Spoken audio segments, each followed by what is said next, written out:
What's up, everyone? It's Michael here from Going for Goldengos and hosting week 4 of the Syndicate Draft League recaps. And this week I have my special guest joining me, and it is none other than the defeated Alex Oliveira. That is wild. Yep, Alex Oliveira here with the Colorado crogunks. Wild week 4. Wild. I saw a lot of the battles. So yeah, I'm excited to recap this week. How Thanks you? for having. That's all right. How are you enjoying the draft so far, mate? It's going really well. I was 3-0 until I had to face you. Brought a team that, I was like, okay, all I got to do is set up Quagsire, but then Not too many spoilers too early. yeah, that's We'll be true. watching And it. so that happened. But yeah. But But now defeated Alex is joining. But you've been enjoying the league so far. Good bit of a It's laugh. a lot of fun. Yeah, good competition. It's really exciting to see what people are bringing every week. Good level Yeah, of happy to banter. be a part of it. Yeah, it's a lot of crap talking from especially like a couple people, and they're in the top 2 of the overall, so it's kind of annoying. But The PKS Slayer himself, mainly.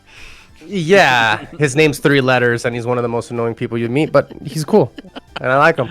So Superb. Well, what we'll do is we'll get straight into the first game then, and we've got Jake versus Nicholas. And as like last week, blanked out all the scores. And last week we forgot to give a player of the week, so we'll be doing a player of the week this week as well, which will be Alex's choice, because I think the guest is going to choose that every week. So sweet. love Love to hear it. Start with Nicholas versus Jake. So let me load this up. Oh, that's different. It's got like a different overlay. I've noticed that. I've not seen that. That is new. It looks a little bit better in my opinion. So PTG sucks is obviously. Oh, PTG sucks is obviously Nicholas, and Scraggy Pants is Jake. And let's get a start on this one. It makes sense, the electrode lead, just because it's so fast. It's able to Yeah. taunt. It's able to just pivot out. It's got so many options for Nicholas. Oh, there it is. Yeah. This is going with a fair bit of lag by the looks of it as well. What have they done to him? I think you opened it up with like the wrong setting. This is what I normally use. Oh, weird. Maybe close out the other stuff. See if that helps yet. So going back to setting up the Tapu Tapu Fini with the stall power set Yeah. again. There seems to be a bit of Sword a powered is wild. theme for Nick.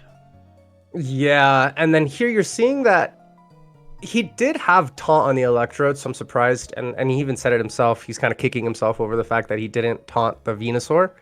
Okay. Because then Tapu Fini just 6-0s from there on out if you Yeah, for you sure. see it, because it does have, it's not gonna beat this comfortably, but if it wasn't leech seeded, then it's GG's. Oh yeah, if this wasn't seeded, then he could just drain and kiss repeatedly and keep getting held Yeah, back. correct. The acid armor here from Jake is actually pretty good on the switch, and then he goes for 2, which means it's gonna be comfortable, unless of course Nuzzo's prepared for that. The roar comes out. Yeah. I do think phasing moves like Roar, etc., are massively underutilized. Oh What my we've seen gosh, this year yes. from this Yeah, draft. you're right. You're right. And then Like, Steelix, I'm surprised no heavy slam coming out there, but I mean, roaring is just as good. Now it doesn't have the citrus berry, or that Slurpuff can't set up again. So and it looks like a defense off here. yeah, at this point though, Steelix is a little bit more has a little bit more fizz def Yes, for sure. than that Gudra. So this trade usually Steelix wins, and it does. Been a really well I paced think the game so music far. is off for the. I think the No, music is it's off. I'm kicking not back sure. in. Oh, okay, gotcha. Switchblades. Gallade is always a fun pick. Is this his Terra captain? Who's his Terra captain for Jake? I believe it is Gallade. Okay, I think it's Veluza too. It must be both. Oh no, the Venusaur. Oh no, it's a mega. No, it's not. No, that's the mega. Right, Yeah. right. Right now, it's looking like a 6. Oh, okay, he does get Yeah. the kill off on Steelix, and Sacred Sword goes past defense, right? It doesn't take Yeah. into account like defense boost. It gets rid of all stat changes. Yeah, yeah. I mean, so far Nicholas's team is looking really threatening. It's really just Very weird for it. Jake going for the It's filler away there. yeah, especially in front of a Dragapult. That's No, always gonna one shot it. Even if it was a special attacking variant, yeah. you know, a choice specs Shadow Ball does at least 70% there. I think that was extremely well played by Nick, and I mean, Jake is struggling this draft. He seems to be struggling Mhm. just with the team in general. Because he's bringing a very similar team each time, but struggling to get the Mhm. results that I think he would hit that he would like. I mean, he's also going against Nicholas here, who, I mean, in essence, once that finish is set up, there's really nothing that can break it. In theory, I guess the Glade Leaf Blade, but then at that point, you know, you're still battling the Iron Defense, And you're still so the hoping Leaf for a Blade isn't going crit. to do that much. I know it's got Yeah, a higher yeah. crit chance, but it's going to struggle. But I think that was really well Hmm. played and paced again by Nick. Managed to preserve the Feeny. Obviously helps with the differential as well. Because currently he is at the top of the leaderboard right now. So And with that game, he's first place. yeah. So next we've got Alex C against Roland. So we'll load this up and see. Yeah, so it looks like they've updated the format of the replays by the looks of it. Hopefully this one will run a bit smoother. What's happened with my music? Oh, Yeah, that's what I was saying that it's stopped. it's off. Yeah, We'll go back to the start. Is it playing now? maybe put up the volume a little bit. Should be playing.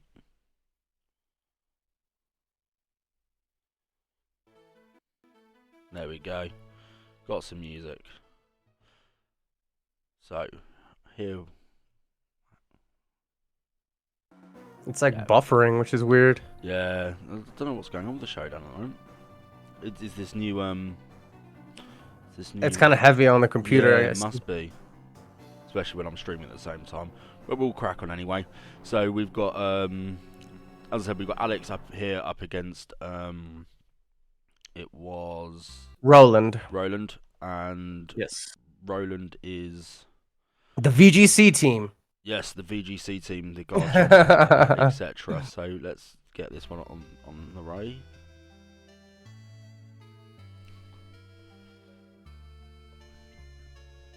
So I think Quillfish is just a solid start. Yeah, and Roland is actually let off this way every single week. Yeah. Terra watering the jump fluff into a sleep move. So And then he even did it against me with the electric terrain. right. It's a little wild, but I think the infestation here isn't a terrible play. I think you get Quillfish really low, and now you're not worried about Garchomp and your other offensive mons getting that intimidate drop. But Alex is playing to the weakness of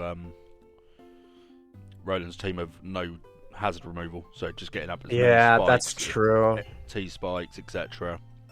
Which then, makes sense. Makes sense, man. Playing the Quillfish there, it was played for a sack, just to get hazard. Right. No, that's a good point. But yeah, once Screamtail's poisoned, and I do believe it gets Heal Bell, right? Maybe. Screamtail. Mhm. I'm not sure. Well, even then, I mean, once you're getting your Spadef tank hindered like that, it's kind of tough because you're having to face a Sylveon on the other side. So preserving that Screamtail would have been pretty smart. But I'm surprised at how little this Sharpedo does. Actually, I did see this replay. It was doing barely any damage to the Beware. Max defense Beware with Fluffy. Wild. Yeah, it's a really I have good zero draft respect on. for Beware until like today, I guess. I've used I didn't it even for a know draft, how to it's great. pronounce that name. It's so funny. Oh, with the ice punch as well for the Garchomp. Lovely. Yeah, that was well prepped. Well prepped there. But yeah, just the poison going around, putting everything on a timer.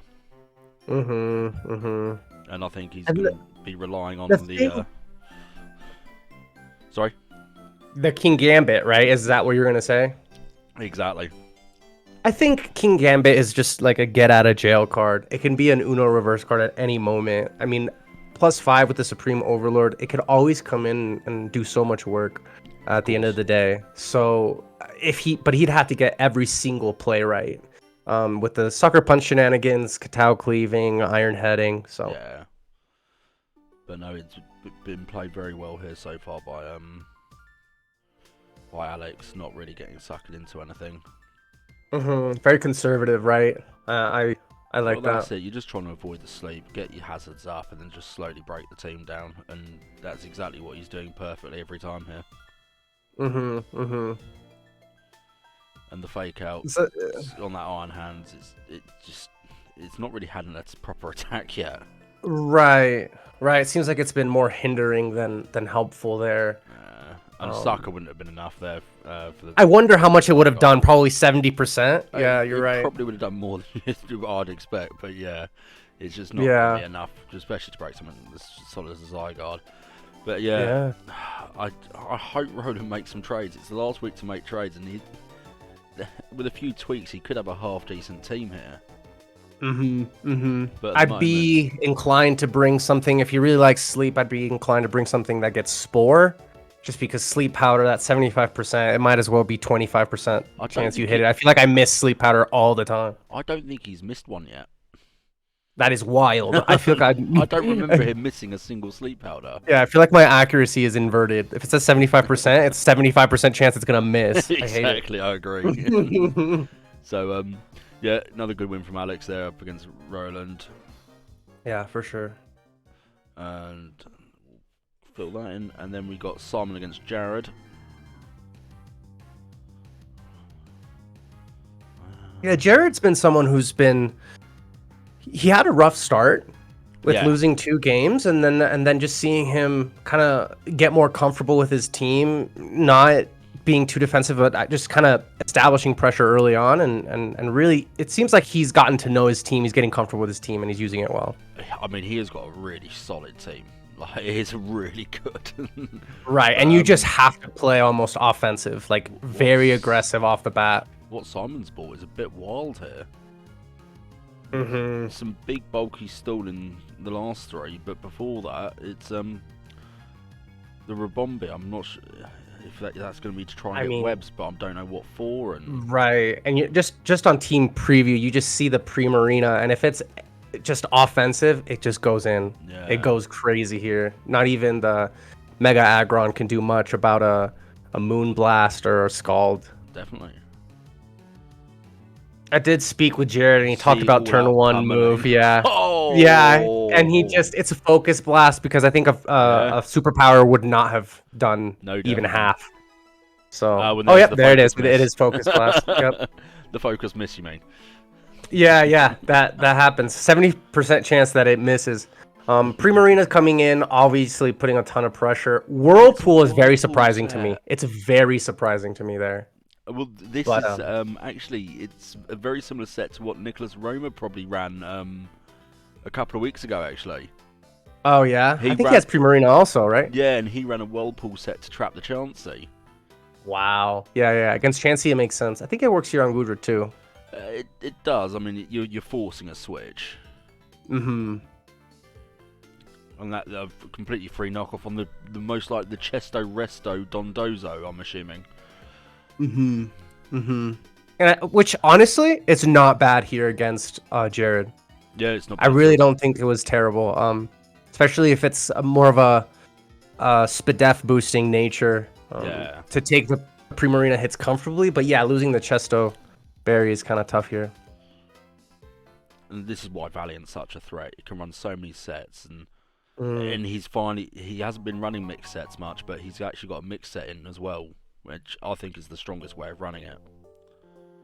The Thunderbolt covering for the Arcops, yeah. Thunderbolt, Moon, Moonblast. That's not a bad play, but right here. Well, I have noticed that Simon has been running Offensive Rabombi in the last few weeks, and it's Life Orb as well. With a crit right there, and maybe not a Life Orb, could have gone the other way. I mean, there's also Scizor in the back. Yeah, there's plenty there, which should stop everything. And Jared did tell me that Scizor is Punching Glove. So nice. That was pretty interesting. Boosting the bullet punch up by 1.3. Is that Punching Glove? Punching Glove. Yes, I think it does. Maybe 1.2x. So it would be close combat as well, I assume. Wow. Cool. But yeah, I mean, just the prep from Jared there.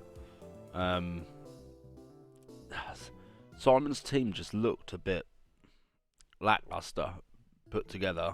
It didn't really have a lot for a lot of Jared's team, and it looked like a poor prep situation. And I don't know if it was or wasn't, but Jared's team looked really well put together for it. Yeah. I like the Whirlpool tech, and he's just got powerhouses. I mean, Valiant, Baxcalibur, Sizzle, Tornadus, like it's just absolutely scary. He revealed that Bax was banded, which, nice. I mean, you're hitting an Icicle Crash on the Dondozo, and you're doing 45% minimum. Yeah. And that's on a resisted attack, on a resisted Icicle Crash. So, especially because most Dondozos, they run Spadef, and then they're relying on Curse to get their defense up. It's smart. It's very smart to run banded up against an unaware team. For sure. But yeah, great win there from Jared. Really, really solid. There we go. So next up is the big battle. Oh God, I don't even want to watch this. I don't want to. Me v you. But I hope you're enjoying and savoring every second of this win. Oh, I am. I'm going to put it on slow speed so it takes even longer. So yeah, what was your prep game? So what was? Okay, I was about to ask the same thing. I'll start though. My thought process with this team was to set up Quagsire. So I brought a water absorbed Quagsire because I wanted to set up a curse or two on the Iron Bundle, where the first turn you'd go for a freeze dry, find out that I'm Terra Fire. Yep. Boohoo! I take 8%, and then you see that I'm Terra Fire, so you use Hydro Pump, a water move that should be super effective because you think I'm unaware. Yep. Then boom, I'm water absorbed. So I'd get 2 curses up there. What ended up happening was just a concoction of crits, hacks, and misplays by my part, and really good reads by your part. That just ended up, in what happened. So, I mean, unless you want to share your perspective. The first 10 turns I played really well. I do think you got unlucky though, with a lot of it. Yeah, very unlucky. We'll play and we'll see what happens. Oh. Sorry everyone, I've deafened everyone with the sound. So yeah, my whole plan turn 1, I just want to get a spike up here. Yeah, I think that was smart. I bought no removal. 0 hazard removal. So here was the thought process. The freeze dry comes out, and I and everything went as planned in this case. As soon as I saw that, I knew you were water absorb, and I switched. I was like, I'm not staying around. For sure. So I get 2 curses up here, and what happened here?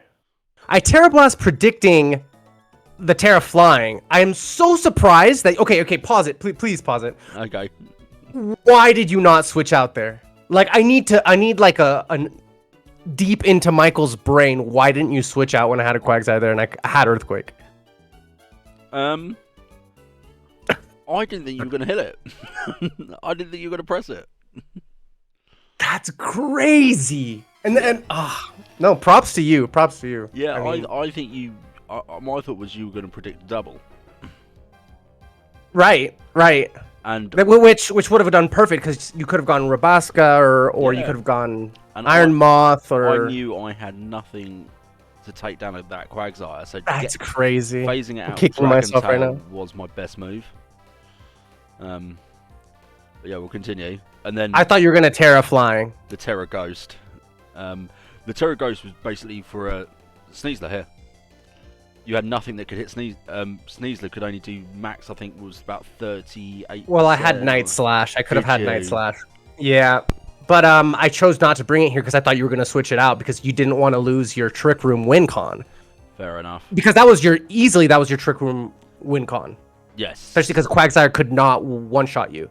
So here I bring out Autistic Swag, which is my Delphox, and I'm going for game here. I go for the Flame Charge. And Rabatska came in as a sack here. Right. So I Flamethrower, right? Yeah. And then here, the next turn, I remember it vividly. You bring in Mega Banette, right? Yep. So I'm like, oh, shoot. Shadow Sneak, right? Because why else would you bring it? But you click sub. Yeah. So that just threw me off again. I over predicted too much. No, fair enough. And yeah, it was I kind of. Here I was like, okay, I thought you were gonna sack it. No, go on. I didn't have taunt on it, if I'm honest. So I almost took taunt, and that would have made the end game, as you're gonna see, a lot easier for me. Wild. But yeah, I prepped so much for the Iron Moth too. Yep. Yeah, Moth's great. So because of terrain though, I don't know if you realised, half my team was also booster energy as well as having electric terrain. Is that how that works? I thought it was just single. No, when terrain goes down, the booster energy then kicks in afterwards. So yeah, it was to try and work through that. So I'm gutted here I didn't just go Destiny Bond on the first turn.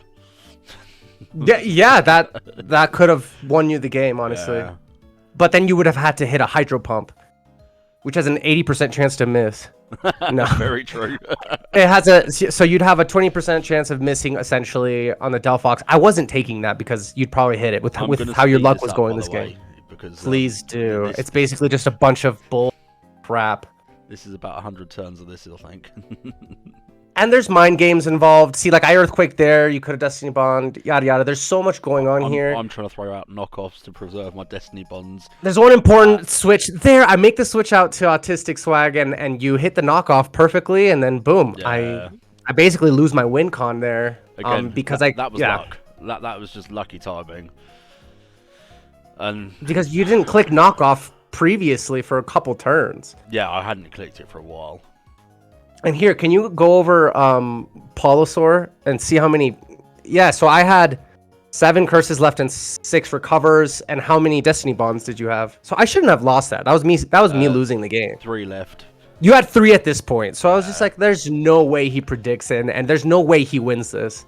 But yeah, I choked on something of a cylinder shape. So. Yeah, no, fair bit. And I was trying out subs with 1 HP as well, just to try and PP you down to nothing. And I was feeling myself. I was like, yeah, okay, I'm undefeated now. You know, I was talking a big game to myself. I felt good. I was sitting comfortable here in this position. Saying that, at this point, you had 4 curses left and 4 recovers. Right, to your 2 Destiny Bonds. But I had everything else that I could keep playing with Protect as well. Yeah, but you can't substitute, and then you can't knock off. Like, if you click substitute, knock off, or the second time protect, you're dead. Yeah, very true. Very true. So it was like, yeah, it was a lose-lose situation for you, and you just clicked the right button at the right time. Yeah. 100%. And I was impatient. But, yeah, good game and a really tight one, and I did feel bad, I'll be honest. No, it's all good, man. I need to be comfortable with losing, not losing. That Quagsire is crazy. I love it. Okay, and now we've got Guard Arc, and this is the final story in the arc of Bam PKS Slayer up against PKS. Oh my god. So Bam, yeah. So is Guardian part of PKS as well? Yeah. It's Bam's had 3 PKS players in a row. So yeah, well, that's pretty impressive. Not gonna lie. Up against Texas Arcanines. Let's see how this one pans out. I don't know if I've watched this one yet, actually. I won money on it, though. That's crazy. I did have a conversation with Bam, and all of the words he had to say was easy peasy. That's all he had to say. Like, and I was like, okay, is that all you want to say? And yep, that's all he wanted to say. He's gone with the Water Absorb Poliwrath again. Yep. I'm very. I did want, Guardian Arc to win here because of how much crap Bam was talking the whole time. That's what he does. I really hoped Zera was going to win this. Was going to do really good here. The bulk upset is kind of what I was expecting here. Yeah. That could technically 6-0. If you look at Bam's team, Zera could do something. I think with close combat, could have one-shot this. But only 53. No, couldn't 53% with a crit. No, that was a crit. I did not see that. That was a crit. But yeah, you can see Bam's struggling a little bit here. Probably a bit worried with this Zera starting to make its move. But the Drain Punch up against the Poison type. That hurts my soul. But good. Because it was probably a roll. It could have been a roll. Good use of the Shooker there. Maybe he predicted the Excadrill coming out on that turn. Maybe. So. There's the Air Balloon Goldango. That's so good against a big flinch. Setup drill. That is, yeah. You think it was Focus Blast there? It could have been. But even then, it's still going to hit Excadrill for a fair amount with Shadow Ball. Right. Even if it was Shadow Ball, yeah, you're right. Yeah. But going for a bit of a Gastro Stool. And again, that's a big Speed F drop, actually. Doesn't his Flutter Mane have Energy Ball, though? No, looks like it's tied into Shadow Ball. Wait, can you go? It has got Energy Ball. It does have Energy Ball, yeah. So I think maybe that was the thought process there. Or was it choice locked? I think it was. Like I said, Bam, his only words were easy peasy. He didn't give me any more information. I was like, okay, whatever. It's Bam. But yeah, this Bishop has been an absolute threat for him so far in this entire draft. And God Arc is 5-on-3 now. It's going to be his tough one. But I mean, the Thwacky could still do something here. Problem is, I don't think it's got in theory. Yeah, I don't think it's got anything to break the Bishop. Right. I don't know if it does get Drain Punch too, though. It gets Superpower.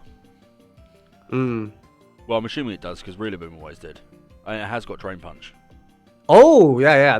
There's that. And Texas Arcanines, they've been doing really well, right? I mean, he's had a solid. I think this is his first loss. Yeah. I think.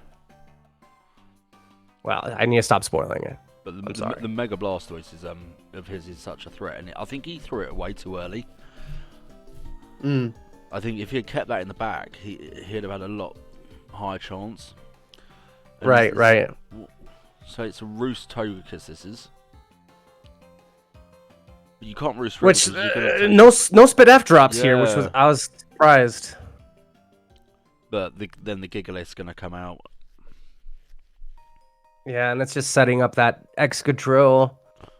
Oh, and the Toxic, just putting everything on a timer now. Yep. Gigalith has. I had no respect for Gigalith until then. Thwacky. He revealed it late, which I'm surprised he didn't click it sooner. I'm surprised with the rocks as well. I don't. Bam is just such an offensive player. Don't you think he's just like so aggressive, not worried about setting anything up or like prepping anything. He's just he does a lot of prep. And the fact that lived, that's massive. That is huge. God. That would have been game. And that's why I'm surprised he used the rocks, because the Kiss was most likely going to be Boots with the Roost set. But yeah, I think Bam played that really well, prepped really well. Yeah, luckily the lived that +2 Grassy Glide. Yeah, you gotta prioritize taking out Bam's Pokemon before he takes out yours. And it sounds like a very basic thing to say. Well, that just sounds like Pokemon. Yeah. It's Pokemon 101, free classes every Saturday. But what I'm saying is Bam this season has thrived off hitting really hard in the beginning. Just a Z move in the beginning, something banded, something specs. And it catches people off guard because they were relying on a 6v6, and then turn 1 it's already a 6 V5. He does attack heavy and fast, and Yeah. it's something you need to be prepared for. And Because he also has a Dracovish, and he didn't bring it this week, so. that Dracovish is scary. Yep. But no, great win from Bam. That brings him up to 4-0, so doing super well he is. Well, it's only him and Nicholas left undefeated in the Kanto division now, so we've now got Lucas against Ben. There we go.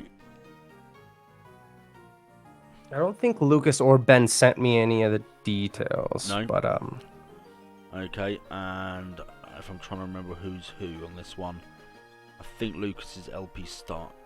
If I remember right, let me just double check. Probably running slow because this dock is taking so much to actually run. yeah. Lucas is Megazard, Azumarill, Venusaur, Ninetales. And Ben is, and Ben has the victory bell. Yeah. And he's got a walking wake as well in his team, but he hasn't bought it. That's going to have thrown Lucas a bit, I bet. Wow. Yeah. Sound. See, sometimes it's saying I can play it here, sometimes it doesn't, and that's why I always play it with the sound on by mistake. So the Altaria lead up against the Granbull.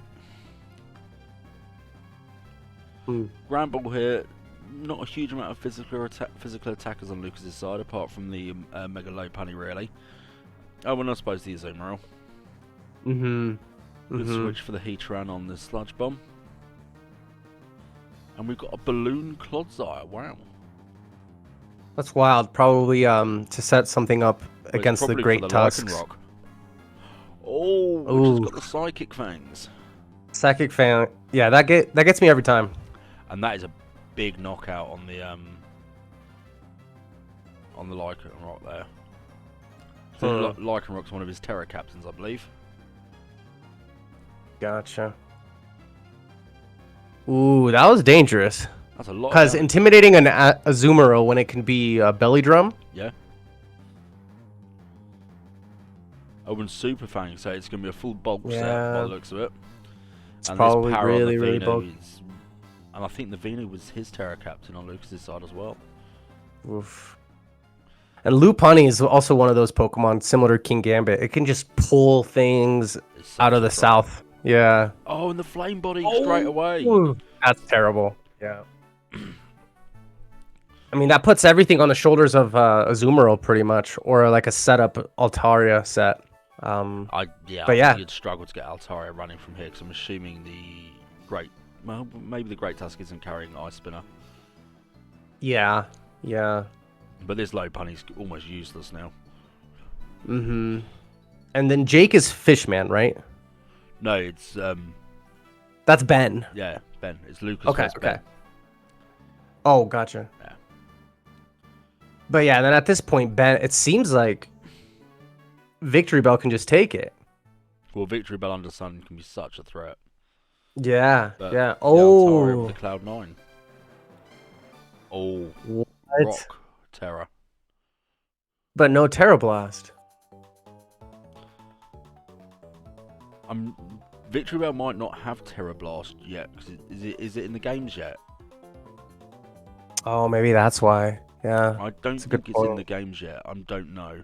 I don't think it Okay, is. why is this Granbull putting in so much work? It has like 17 kills. I think it has at least 3 kills. It's done alright, isn't it? Jeez. Yeah. I think a Belly Drum set here would have That was purely gone set the sun, though. insane. Yeah, but if you look at his team, and Yeah. I mean, it was Terra Rock, so Aqua Jet probably would have still killed since Victory Bell's at, 57%. And I think this is just cycling of the You think it's Sap Sipper? No, I think he's cycling the Intimidates he was there. Heatran does sit on this team once that Lopunny is gone. Well, and it also helps against the Lopunny with that Flame Body. It's massive. Yeah. Oh, Why the Stone no Edge? burn on the Scorching. Why the Stone Edge when you've probably got a ground attack? That's true. I don't know. Oh, and it has got Terra Blast. Oh, that's what I was waiting for. Why okay, did he not that does make Terra sense. Blast the Altaria? Because the Altaria could have really been a threat there if it had Earthquake. Well, Because that's what I would run is a Dragon Dance, Earthquake, Dragon Move, and then maybe a mixed attacker. Get a Fire Blast in there for the very Victory true. Bell. But no, alas. great game there from Ben, wasn't it? Well done. Good victory. Yeah, really interesting that one. Sun v Sun. Kind of not wanting to set the weather for your opponent. Interesting not to see the Walking Wake there as well, I think. Yeah, a lot of mind games, I think, whenever you have similar strategies, you know. So next up, we've got Devon versus Shoji. And Shoji started poorly this draft, but let's see how he does in this game. Heck of a player. I think he's another first-time draft player. There's a fair few first-time draft players here, but played a lot of competitive. So it's Shogi Showtime? Showtime, yeah, and that's Devon over there as the RUX. Okay. Cool. Let's see how this one goes. So there's and this is Zard Y. Yes. Oh god. Which I mean, it's just you can instantly put so much pressure on, and it lived the Stone Edge. That is wild. I don't like saying that Pokemon's name because it feels like really close to a slur. So the baby Gliscor, it's over there on the other side. Yeah, Gligar is the right way to say it. I was gonna say it another way. Oh, so Gligar looks solid right here against this team. It really does. Interesting use for the Thunderbolt there. Not sure why. Maybe trying to catch the Pelipper. Probably trying to catch the Pelipper on a switch. And he still wants to catch the Pelipper so bad. Because once the Pelipper goes down, Showtime wins here. Yeah. Shogi wins here. And the Gligar can't actually do too much to the Vigoroth by the looks of it. It's just gonna keep. I'm sorry, I had some. Yeah. I mean, I think he really doesn't. Devon doesn't want his Pelipper to go down. It's no. It's just perfect to set up the Mega Swampert. The Basculegion benefits greatly. Here comes the Terra flying Torterra with the Shell Smash. It is White Herb. And a Dual Wing Beat miss. Chip was important. I bet that Chip... Chip is always super important on setup mons. You want to be able to chip it down so that your priority Pokemon can take it out. Well, it would have made a massive difference. 41 health right now it's got. More Giga Drain. Oh yeah, it's not... Do we see a Scald Burn? We do. Not carrying Hurricane on the Pelipper.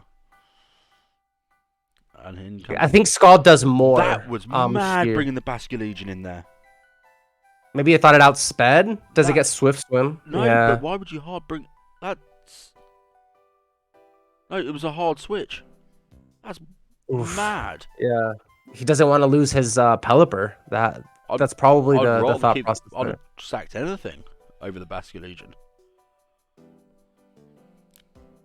Basculegion goes in against most of his team apart from the Rillaboom. Yeah. I think it's safe to say that if I was Devon, I'd want to keep the Mega Swampert because it can one-shot everything on his team. I would have sacked the Ice Punch for the Rilla. Sacked pretty much anything. Yeah, the Basculegion. Correct. And the Amoonguss is now just showing what a threat it is. Yeah. I think that is a sack on the Pelipper because I don't think it's going to survive that. Again, why the Crawdon wasn't sacked? I don't know. Double weather from Shogi too. No, it's only Sandy's running Shogi. Yeah, but Charizard also gets the drought. Of course, yes, the drought. So it is. Oh, the Rain Dance on the Amoonguss is a really good call. But he's using nothing that's kind of taking advantage of the weather. Yeah. You mean Shogi? Yeah.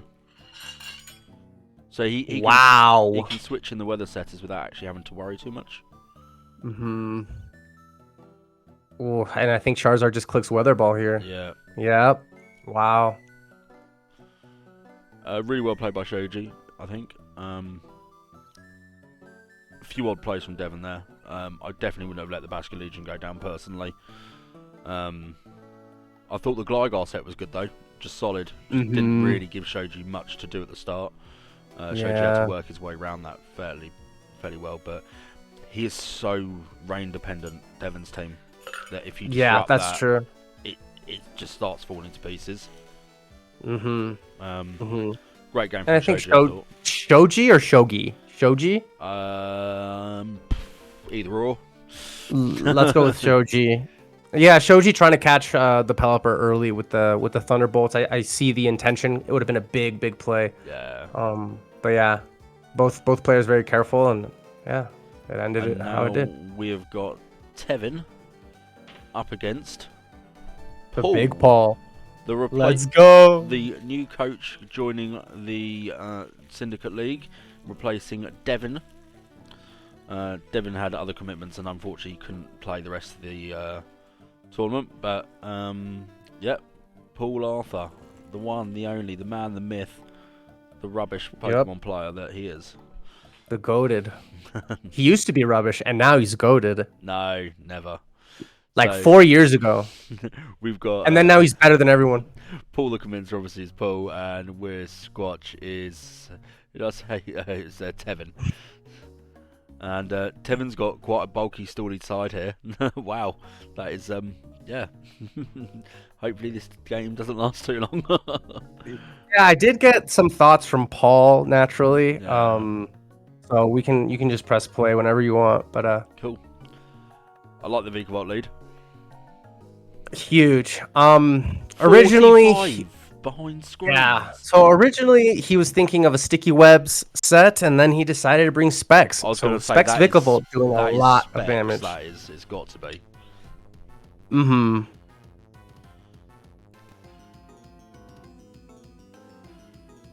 Flip turning on the Sableye. What an amazing read. Going into the Aromatisse. And the Moonblast doing next to nothing, so I'm assuming that's probably quite a bulky Aromatisse. Right. He sent me a message. He's saying that Aromatisse, he brought Aromatisse because his opponent didn't have any switch-ins to Moonblast, and he also has Wish support there. So yeah, Wish support's massively useful, and the Vikavolt with the Levitate, very nice. oh. Yeah, offensive Vikavolt is crazy, and there's no reason for this choice specs Vikavolt to really make a prediction. No. There's no reason because there's no ground on the opposition team. Well, and there's also he's lacking a fire type as well to hit the Vikavolt as well. No flying to hit the Vikavolt. Like there's not a lot that no rock that can trouble it. And the Rev Room's in with the spin out. Yeah, I was questioning that, but he really likes the increased base power over Ironhead. Yeah, definitely. So that makes sense. This Serena was basically there to stop any Prankster Sableye with its ability Queenly Majesty. Yeah. So he's got a lot of pivot in Paul's team as well. Yeah, so he can comfortably Wish Pass. He can comfortably, set up his team. That special attack drop was pretty big too on the Moonblast. And that Sableye is just going to keep recovering. And then Paul, I think it's important to note he made 10 trades. He was awarded 10 trades. He made every single trade. Well, he had I think he maybe has one. He had 5 free trades, and then he had 5 of his actual trades that he could use as a replacement coach. And I think he did keep 1 because that was so he could choose his Terra captains or something. But yeah, no, fair play to him. He's rebuilt this team from basically scraps. Right. And, he's built a really interesting team. He did say Scarf Typhlosion here. It outspeeds everything. Yeah. Didn't really have any answers for it Scarf outside of maybe nightmare. Yes. And we did prep with Terra Water on the Overquill. Okay. Terra Water on the Overquill. But no, this Typhlosion is just so overwhelming. What did Eruption do to Terra Water? 50% still? Yeah, it does about 54, so there's no reason to not bring it. And that's a good 5-0 win from Paul with a brand new team that he's built from scraps. It doesn't look threatening on paper. Tevin's been really solid in recent weeks with his recent games, but just didn't quite have what it took. Tevin got a 6-0 last week. Yeah, Tevin had a 6-0 against Devon. So that's the roundup from Kanto. And if we have a quick look here, East and West, first, second, and third. It's Nicholas, Alex, and then myself. Then Alex, Cohen, Jared, Simon, Roland, and Jake. There are 3 people on 2 and 2. It is so tight up at the top. It's unbelievable. And there's a couple of big matches next week with me against Jared, which could completely change things. And who have you got next week, Alex? You got Roland, haven't you? I do have Roland. So for me, it's important to get a high differential if I want to surpass Nicholas and for me to get my bye week. I think as far as making playoffs, I'm pretty comfortable. But I do have to face Nicholas, and he can, easily 6-0 me. So we'll see how that goes. But Cohen's got Nicholas this week, and I think Alex has got a really solid team, so that could be a real belter of a game. The other Division West, we got Bam, Goddard, Paul. So Paul has just replaced someone who's already up in third, which is unbelievable with that 5-0, bringing his differential right up. Then you got Lucas, Devon, Ben, and Shoji. All of them can still make it. Every player in that division. Actually, that's true because Shoji did get that one win. Yeah. So it's gonna be really interesting. So top 3 automatically make it, and then the best 4 runners-up from the 2 divisions then go into a playoff to make the final 2 spots. I think it's all to play for.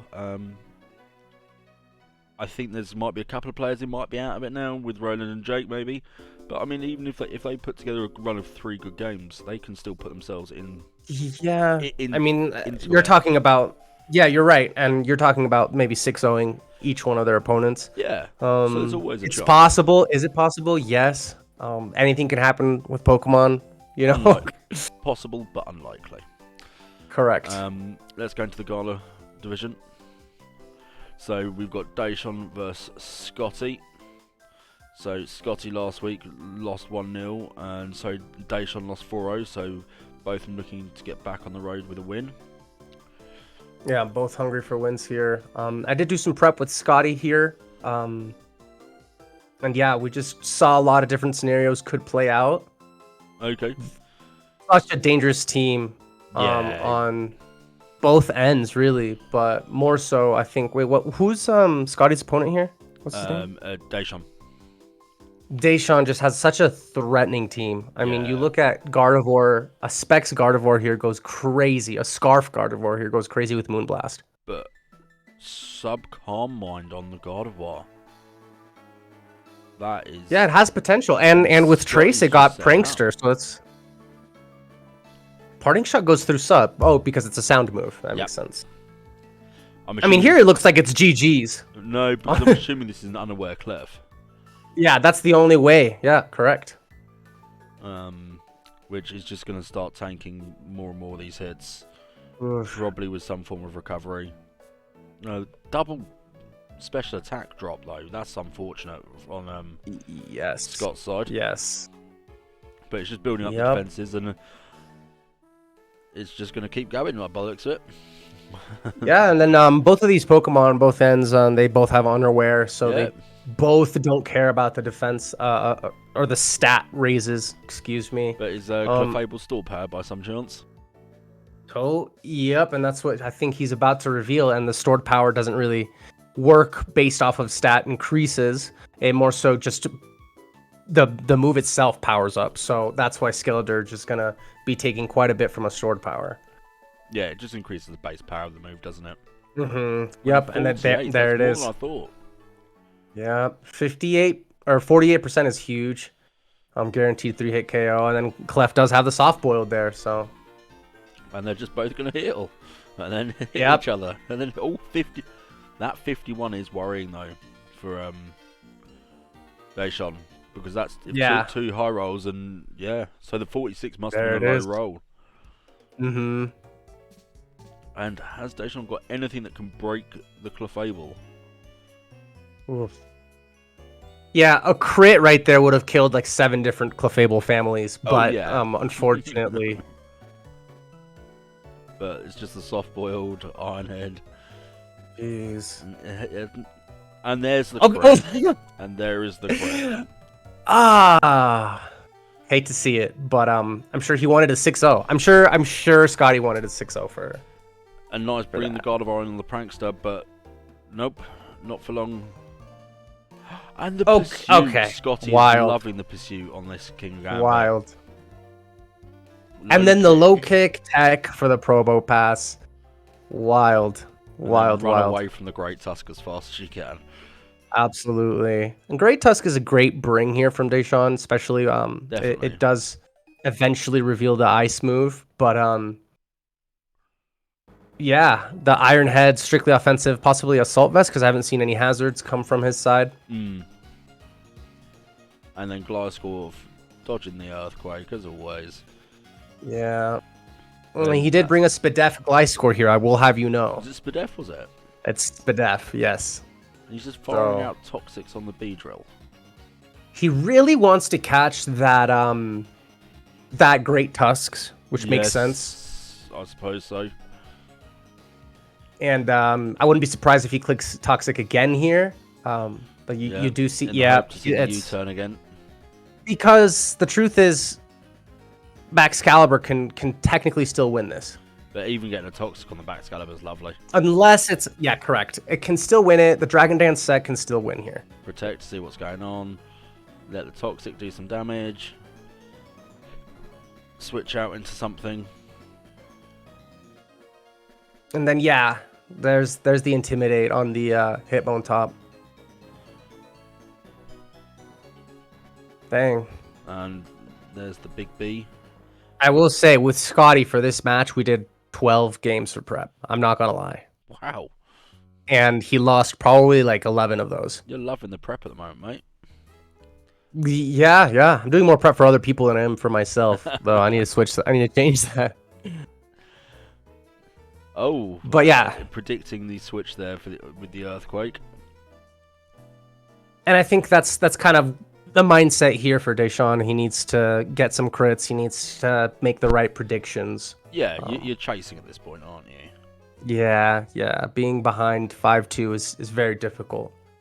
And there's the Reflect. And it's just letting that Baxcalibur slowly use the Toxic to chip its way down to nothing. The Morgrem, surprisingly, annoying. Has a lot of longevity. Yeah. Annoying. I used it in PTG and I absolutely loved it. It was my biggest recommendation for Scotty going into this tournament, and he's using it wonderfully. He's keeping a high differential by parting shotting immediately, pretty much. Just getting all the attack on that Great Tusk down to 0. Yeah, and I think once the Gardevoir and the backs go down, it's kind of hard to break through a Scotty's team. Yeah, definitely. And even with the -2 attack now, the Ice Spinner's not even going to be enough. Oh, and it's a forfeit. Wow. He forfeited. I don't know what that does to differential or anything, but it's still a 5-0 at correct. That point. Okay. But, yeah, guys, if anyone's watching, please don't forfeit your battles, because it does actually affect the kill leaderboard, which I'll be showing you guys later, because obviously something would have killed that Great Tusk.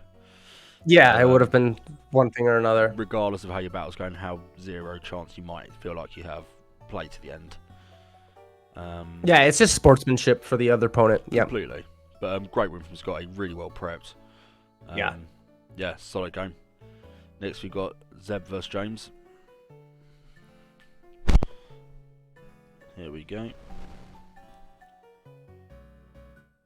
I'm not liking this new showdown format. It's it's kind of laggy, isn't it? It's nowhere near as good as what's been on previously.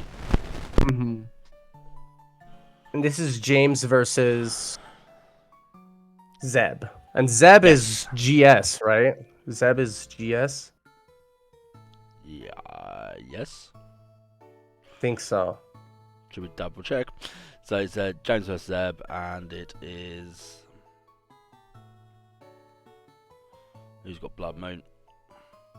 Yeah, Zeb's Blood Moon. Okay, gotcha. So Zeb's Caverject, James is Koi Fish. Cool. And the early webs causing some bother, that will, and the Fire Punch on the Magic Coat. That's not that useful. Yeah, originally I thought it was Protect, and Yeah. Caverject was hacking or something, but No, it was Magic Coat, and that's not going to protect you from physical attacks, special attacks. It's only going to bounce back hazards and status moves. But In comes the yeah. Primer. Oh, and that's going to start building the Rage Fist. Slowly building that Rage Ah. Fist up. So yeah, I took like a 2-year hiatus from Pokemon, so Rage Fist and stuff like that. I'm just learning the dynamics of that. Oh, Rage Fist is a horrible move if you play. I mean, you don't want to be U-turning on it and stuff like that. Correct. I know that from Annihilate because I do frequent the OU ladder. But and a great predict for the Drain Punch. Chipping Ursaluna for almost half there. Yeah, we'll see how Ursaluna does against a special defensive wall like Chansey. Yeah. Although, Chansey, I would like to see Ursaluna with a Z fighting, like Z focus blast all out pummeling. Something like that, yeah. Could do some interesting work to the Chansey. And then even though Reverum is paralyzed here, he still decides to go for the shift gear. Gunk Shot, taking care of the Chansey. Wow. Getting it back to regular speed still makes it a threat, and it's Terra Electric. Oh, on the Earthquake. Huh, I wonder what the thought process was there. Not sure.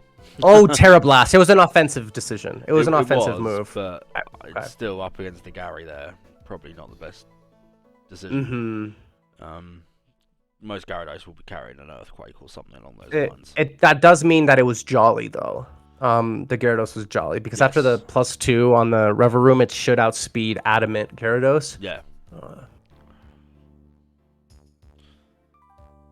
And that is loads and loads of hazards being set up there on the side of Zeb. Yeah, I mean, it pretty much makes any setup Primate useless, which is solid. I doubt it's heavy duty boots. I think it revealed leftovers. It was right? knocked off. No, Eviolite was knocked off. Oh, right. Eviolite. But yeah, James is struggling here a bit. And deciding not to take out the Ursaluna is crazy. To allow it to get a Moonlight off, yeah. Honestly, I didn't expect the Moonlight. I didn't even know it got recovery. I always used it super offensively with Calm Mind and lefties. It's unbelievably strong, the Ursaluna. Wow. And that's now the timer on the Primeape as well. And the Alamola is just going to tank it. Probably Wish Bar something here. Yeah, not taking care of the Ursaluna early might bite him in the butt. But and it's Rocky Helmet as well. So Wish we're going to see a flip turn. And weird to go for the Thunder Punch considering you've had all the boosts from your Rage Fist. It's always going to be stronger. Right. Unless he thought there was... Wow! Ursaluna getting back like 70% from that Wish. Oh, that's a big miss on the Power Whip as well. Yeah. Depending on the Gyarados item, that was huge. I'm not sure Chi can really do much here. Oh, well, it was huge, actually, because Chi-Yu could have killed with the Dark Pulse. Yeah. And then a Scarf Chi-Yu could have won this easily, because a Scarf Chi-Yu does outspeed the Deoxys. Does it? I'm pretty sure. I'm not 99% sure. It would have to be Timid, but yeah. Yes, it would. Yeah, Modest would not. But yeah, Timid. It would have to be Timid. Really good game there from Zeb. Really well prepped. James's team just struggled a bit there up against the Ursaluna certainly. If it would have taken, if that Dazzling Gleam was going to take out the Ursaluna, then Chi-Yu would have been able to take it. If I see an Ursaluna in front of me, I'm trying to kill that thing as quickly as I can. Correct. I'm not going to mess around with anything else, and I think that was bit of an issue. It just, and also the hazards, it just putting things on time with the T-Spike and stuff, just allowed the things like the Ursaluna and stuff to get the recovery and just to cause the extra problems. Alamola to then slowly chip down with the mixture of Rocky Helmet and Poison, leaving the Primeape with nothing left. For sure. Now that it gets Wish on a huge base, like 110 HP stat with the Alamola, it's going to pass those wishes and it's going to heal up your team really well. But great game from Zeb there. Really well deserved 4-0. Now this one, Vincent versus Anders, two players who go back a long time. Wow. It's actually an admin battle, this is, as well, to the admins of the league, so Let's see how this one rolls out. And both of them have actually struggled a fair bit at the start of this draft season. So let's see what happens here. So we'll get rolling. So Anders is Gary's friend Larry, and Yep. at the top, Vivi Fox is Vincent. And we've gone for the lead of Diancie as normal with Anders. He tends to lead it, and actually getting the choice scarf on it's not a bad thing. Yeah, losing yeah. the assault vest for a choice scarf, I mean that's all right. I'd take the trade. Yeah, it's not bad. Rage Fist here doing 50%. And it's just building the rage now. You can feel the rage building. The tension is rising. Tornadus switches in here. Tornadus here with an assault vest makes a lot of sense. I'm curious as to what he's doing. Setting up now. Yeah. And it takes the Shadow Ball. That's impressive. Jeez. Takes it comfortably. Even without the assault Terra vest. Blast. Yeah, yeah. And running away from the Dom Fan. Oh, hidden power. Probably hidden power ice on the Tornadus, I imagine. Yeah, possibly. It might be grass to hit the Vaporeon as well. Almost definitely ice. Yeah, you're right. Into the Annihilate, which has got those rage builds coming through still. And the taunt to stop the addition. Store Power Vaporeon, lovely. Wow. Very nice set. Indeed, I think outside of Drain Punch, I think Vaporeon wins every time here. But it's got the rest. It's Rest Lumberry, and the Store Powers are going to keep increasing that Rage Fist power. Every time he's hit, Rage Fist is getting stronger and stronger, to a point where it can now 2-KO. Oh, but not with the leftovers. My goodness, 1 HP. And this Rage Fist has just got to a point where it's unbelievably strong. Yeah, this probably ended the life of the entire EV line. Switch to Slowbro, expecting the Ice Shard. Yeah. Makes sense. Makes sense. Slowbro looks really, really good here outside of Freeze Dry on the Kyurem, but... Definitely. Oh. And he lets it take. Lets it take the hit. You do know that Rage Fist has still got the same amount of power even though it's switched out. It keeps it. Yeah, that is crazy. That is crazy. No wonder it got banned from OU. And there's the Kyurem up against the Alakazam. And what is Zam going to do? Focus miss. It has been... Anders has hated this Alakazam. I'm surprised he's still got it and hasn't tried it out. I really am. I don't trust a Focus Blast. I can't. I'd much rather do like hidden power fighting, honestly, at this point.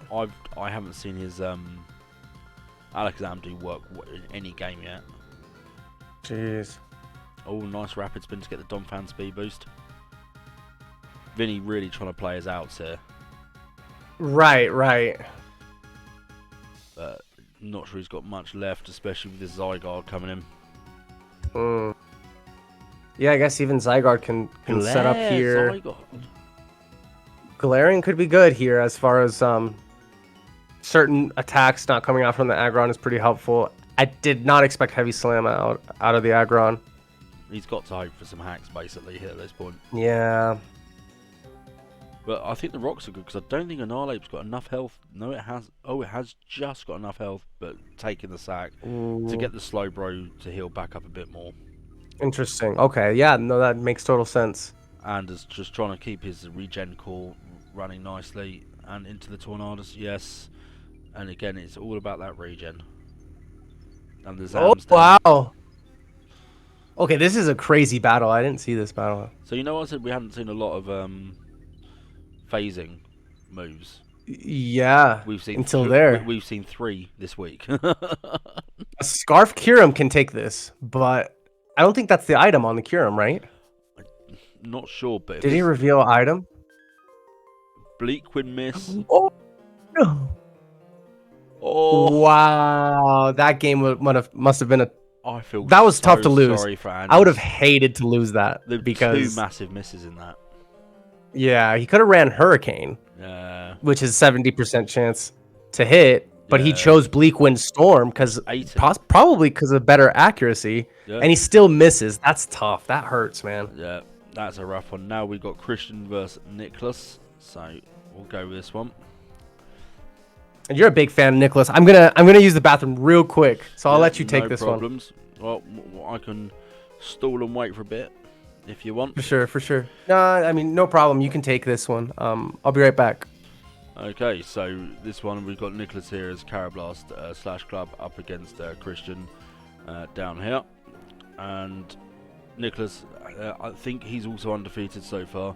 I think Christian is 2-1, so we'll start this one off.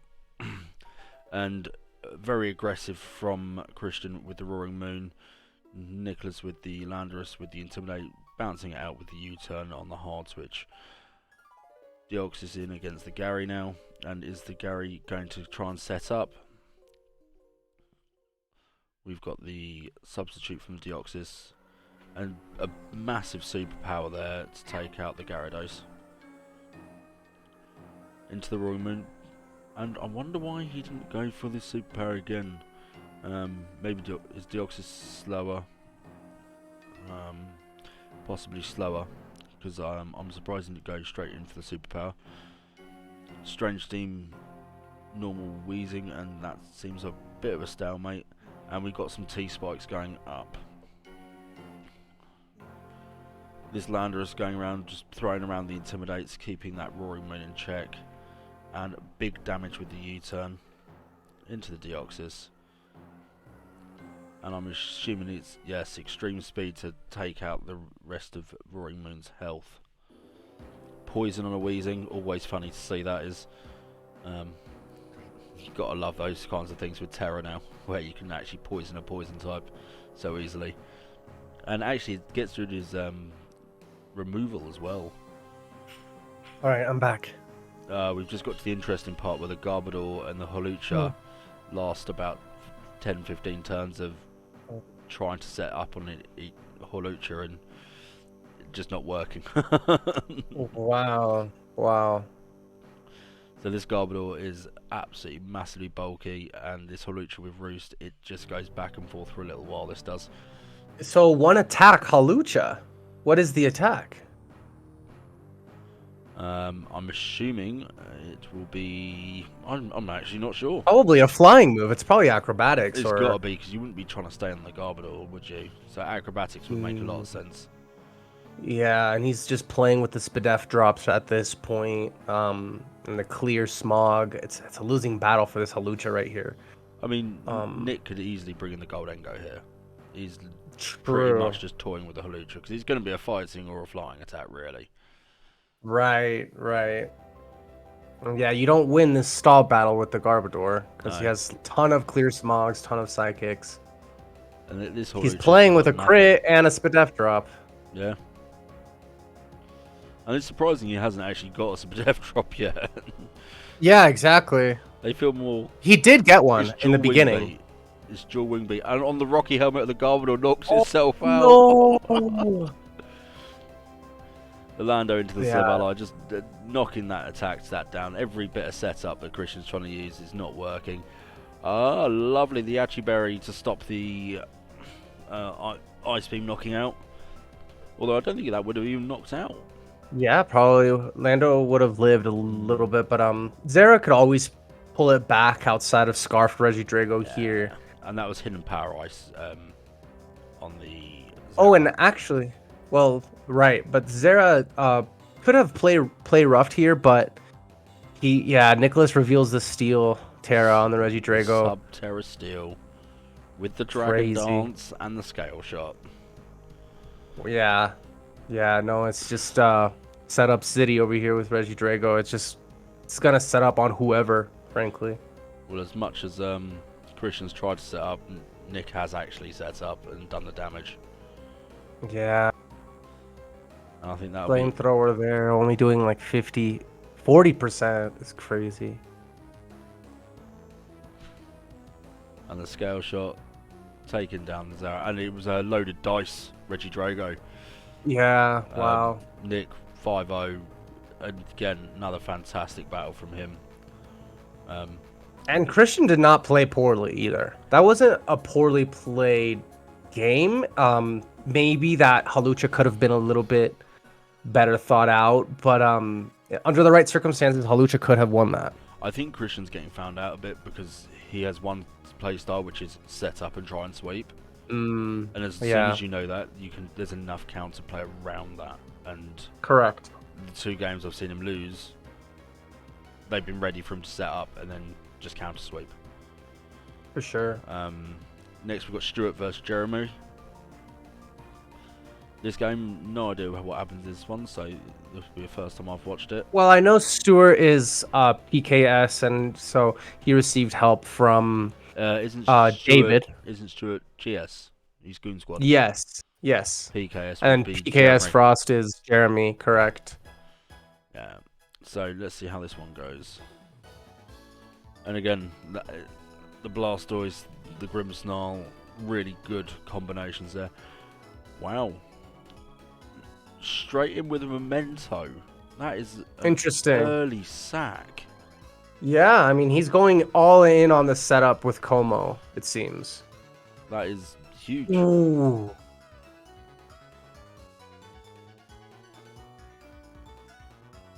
This could be game already. Oh wow. God. But what answer and it's not has he got? Drain Punch, I assume. Ice Spinner on a speed boosting hind treads. Wow. that was the counterplay that was there. A 6-0 that was until that came out. Yep. Because I was looking at Jeremy's team and there's no priority. Well, priority and somebody strong enough to do that much damage as well. Yeah, that's true.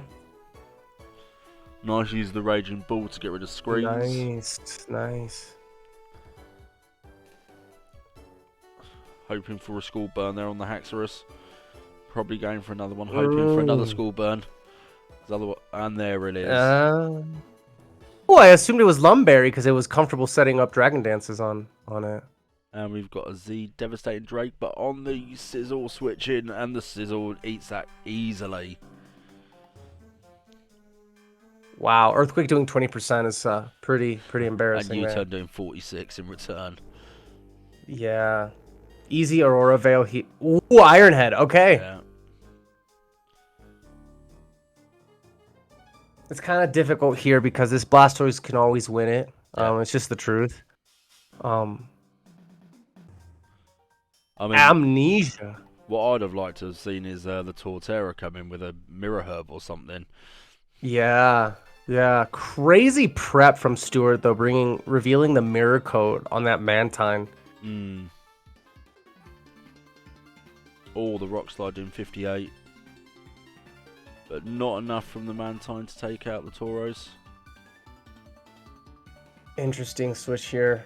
Well, Todd possibly would have been okay. Well, he wants to keep the Mantine for the Blastoise. That makes sense. 100%. Terra Water on the Torterra with the Shell Smash. Here it comes. This looks like GG's. Shell Smash versus Shell Smash. Whenever it's a team like that, it's really just about whoever Shell Smashes first. Well, it's whoever did its second one this time. Yeah, well, good point. And the Wood Hammer. But as far as this Torterra, I mean, he already was thinking of setting up on an ice move here. Yeah, Terra Water was always a great choice to use on it. Yeah, because you also good defensive type. Right. You're also taking less from the water move that's going to come out of the Blastoise. Exactly. So, no, really good game there. Well deserved victory there from Stuart. Jeremy, they look like a few prep issues there. I'll be honest. I mean, he had the Grimmsnarl there, didn't he, at the start, and it just got killed. Yeah, the Raging Bull was a good idea there. Yeah. To basically allow the Haxorus to do a little bit more damage, but I agree there was like if that Grimmsnarl could even just set up a screen or something, like anything would have been better than nothing. Right, correct. Steven versus Tyler next.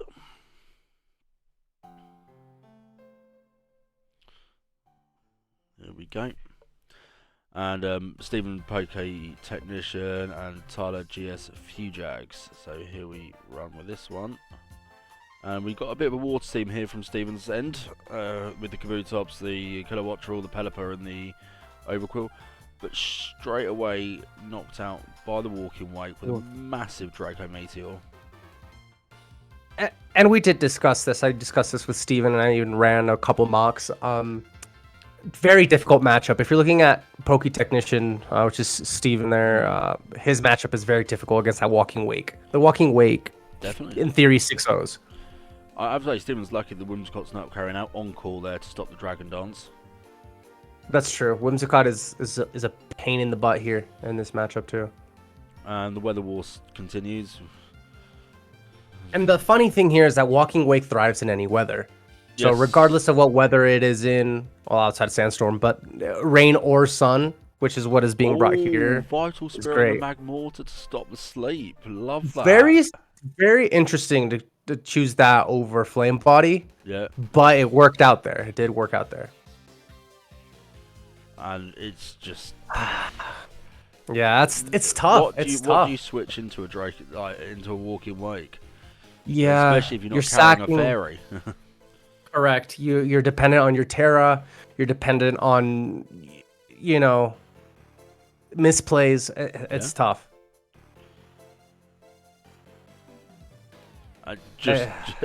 Draco Meteor is so spammable here. There's nothing Stephen can do. That's true. That's true. Oh, nice use of the Thunderbolt there. Good read. Good read here. Well, I'm assuming it's probably the only thing that hit Walking Wake for neutral. Mm-hmm. And what I want to say is the most impressive thing about this Walking Wake is the fact it hasn't missed a single Draco Meteor yet. That's true. And it's still hitting them. It's still, wow, the fact that it did 66% when it was already -2. It's just No way. unbelievably strong. It's just unreal. And one more actually. not missed Overquill one? might have won that. Overquill might have won that. How has he not missed a single? This is tough. Why is it miss all the time for me and not for other people? Yeah. It was 90% accurate for him for sure this game. Steven here. Yeah, Hurricane being very spammable here. Is Steven pulling this back? I don't know. No, he The can't. bullet punch taking it home Yeah. there. He also didn't miss a Zen headbutt. That's crazy. Yeah. I mean, the Pokemon gods were definitely in his favour there. Well done, Tyler. Yeah. Unfortunate there, but good job on Tyler's end. Yeah, great job from Steven there. I mean, he did get unlucky. I mean, odds were in his favour for at least one of those to miss, and it never did. Right. Or the para as well. Like, yeah, there he was dependent on that Overquill being able to set up. You just needed one para or one miss. Exactly. David against Michael Lannon next. So Michael is Blackfire and David is GS Wendigo, and this is another PKS versus Goon Squad gang warfare matchup. Yes. This is also one that I did prep for and just I understand David's team Okay, fantastic. inside and out. Wonderful team with outs and answers to everything. So have you become Mr. Prep Man then, have you? I guess there's a lot of people coming to me. I should have prepped for my own team better, but the Destiny Bond here and Explosion is pretty interesting, but it did prevent the Tapu Lele from setting up the substitute. So, and this Magneton, I mean, what's the Mawile going to be able to do to it? Nothing. it's magnet pull, so there's no way Mawile can switch out. And he can't sucker under the terrain either. Correct. Great prep there. Really good prep. And it was a speed tie, I'll have you know. Oh, was it? Mm-hmm. There was a speed tie there. Ice Beam. And this thing is... He reveals a scarf here.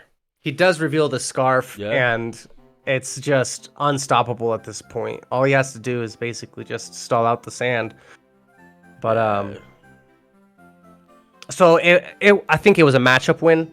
In all sincerity, David just prepped phenomenally, but also he has so many options for his biggest hitters. Oh, really?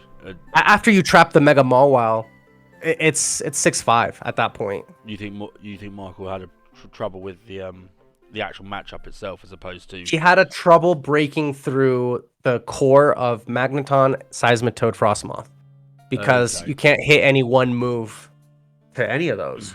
You Very can't true. lock yourself in. So I'm assuming that's without having Choice to Lock lose. Pinsir as well there. Might be, yeah. Yeah, it's only hitting X Scissor. Mm-hmm. And that looks like game. Yeah, and it was a comfortable win. I think could have gone either way if David gave up the Seismitoad turn 1 to that Punkaboo Yep. with a Destiny Bond, correct? Yes. It could have gone either way because once the Magneton Terra fires, then Bolt Beak from the Dracozolt is free. I do have to say, I absolutely love the Pumpkaboo set there. I think that's really nice and in like just a bit out there and wild, but great tech.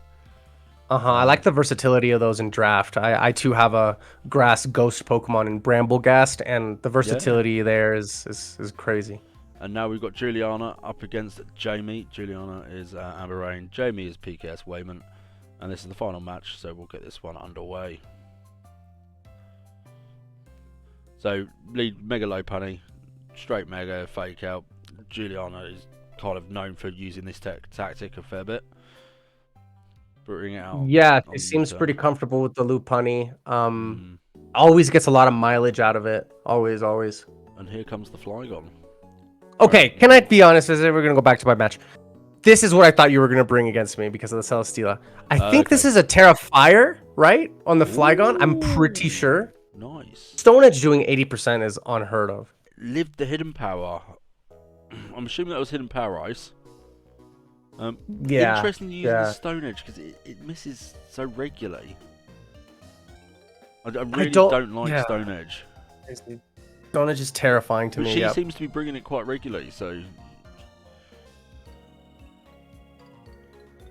And the fly put it in. I think that crit mattered.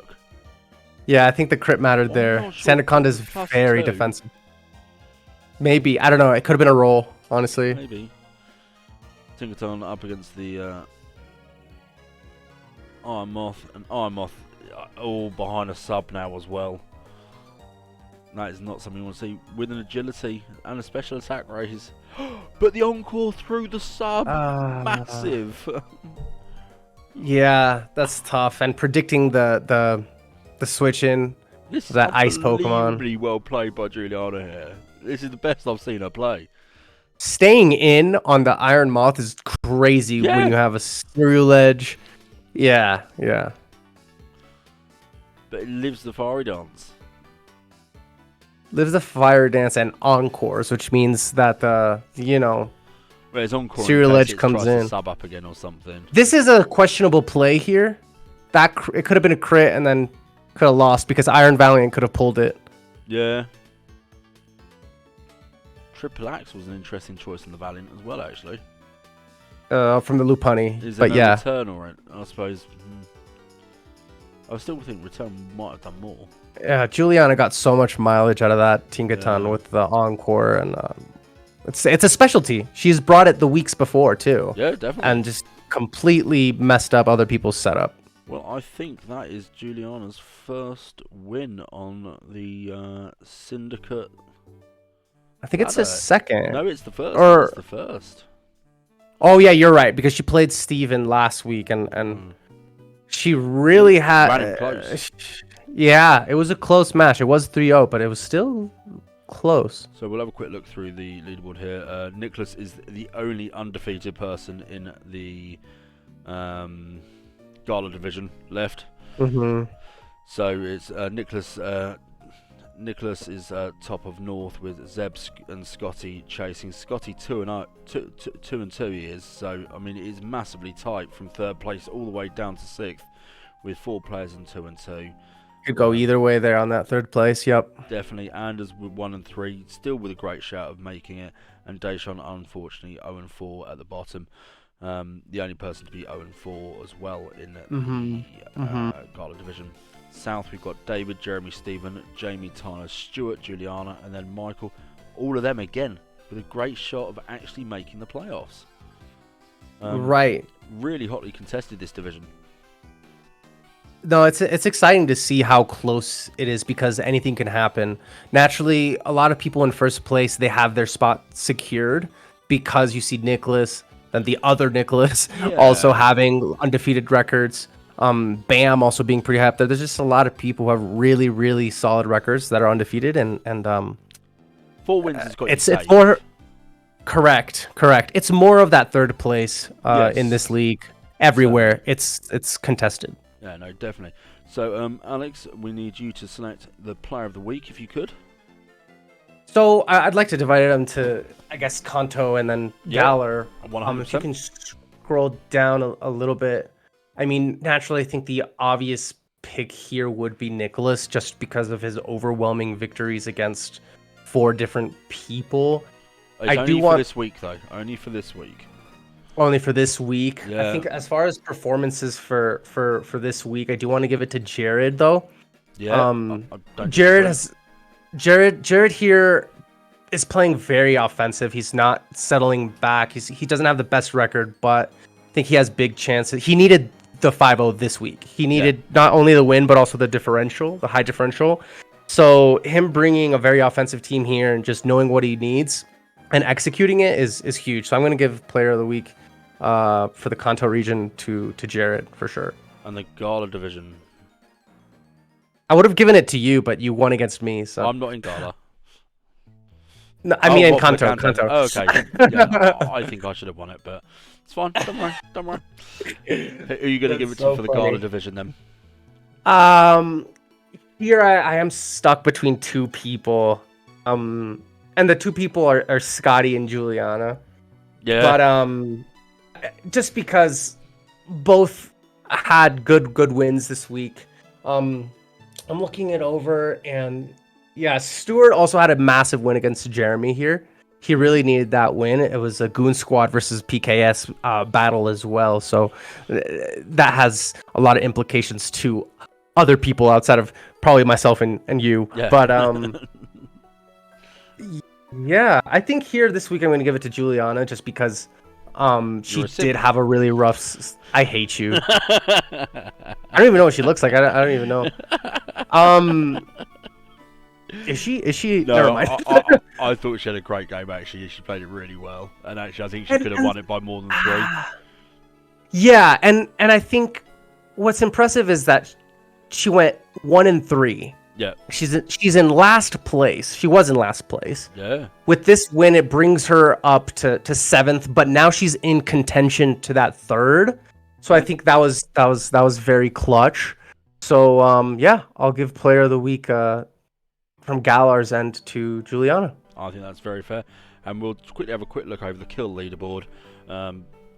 Vinny puts a load of work into this doc, and I've not shown the kill leaderboard yet. No, let's definitely do that. I noticed a couple of interesting things on it. From Kanto, half the top 5 are, half the top 10 in fact, are actually all Terra captains, and 4 of the top 5 are Terra captains, which is massive.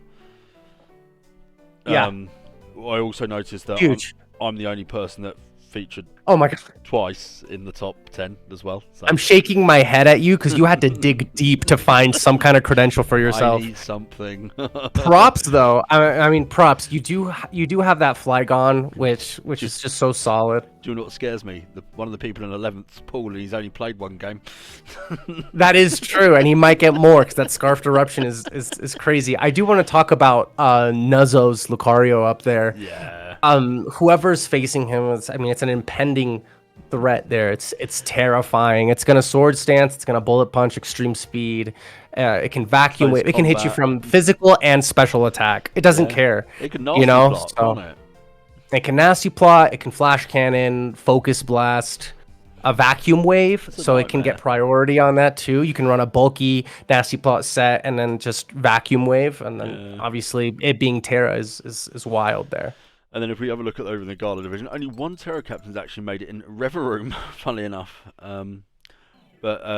Yeah, Mega Blastoise is easily leading the way there for Jeremy. 11 kills is actually the highest kill of all both divisions. But Jamie's Iron Moth's doing well. I don't know what's wrong with my Iron Moth to not be up there, but well. Yeah. Yeah. Maybe you're just getting lucky with your certain wins. I don't know, but it does seem that for me, Jamie is putting in a lot of work to build his team around the Iron Moth, and same with Jeremy, because I think Mega Blastoise not having access, it being locked to its Blastoiseite, its item, not you can't run White Herb, so it's still impressive that he has that regardless of it getting Shell Smashed this generation. And Mirror Herb being in as well. Correct. Mirror So Herb in you would have thought theory, would be a it's easy to weakness. build against. Right. Yeah. In theory, it's easy to build against the Mega Blastoise, but I disagree. I mean, but I want to give props also to Tevin over in Kanto. Just using the Overcool very smart. I mean, it being able to Sword Stance, Terra Water, it can set up its own rain. He's using it pretty well, and the fact that it's above, you, Michael, is great. I'm very happy for him. The other thing I noticed is Golden is the only Pokemon that's featured on it, both lists. In the top 10. Oh, in the top 10. Yeah, wow. It's the only one. Oh yeah, that's true. One from Card Arc and the other one from Nicholas. It's so versatile here in draft. It's gonna stop defogging. It's gonna stop people's rapid spin. And in singles, hazards is a big deal. You need to set up hazards to win, in my opinion. Not every single game, but at least Stealth Rock's up. And have a way of removing them. Yeah, absolutely. You need to be able to tell if someone's Focus Sash. It reveals so much on the item, And so, in my opinion, I think Golden Go deserves to be up there on both sides. I am shocked at the Ursaluna not being higher. I am terrified of Ursaluna. Whenever I have to face it, it's scary. But the fact that it has 6 skills, it's still good. Well, thank you very much. Any messages you want to pass out before we end the recaps? No, just thanks for having me. This is a lot of fun. Getting an excuse to hang out with you, and also I get to be more educated on the teams, and happy to be on again whenever. Superb. Well, thank you very much, and everyone, if you can please, I think we're up to about 22 subscribers now. There's 32 people in the league. Can we please, everyone, subscribe, like the video, and if you want to leave a comment, that helps massively as well. All right. Thank you, everyone, and we'll catch you all soon. Good night. Thanks. Good night.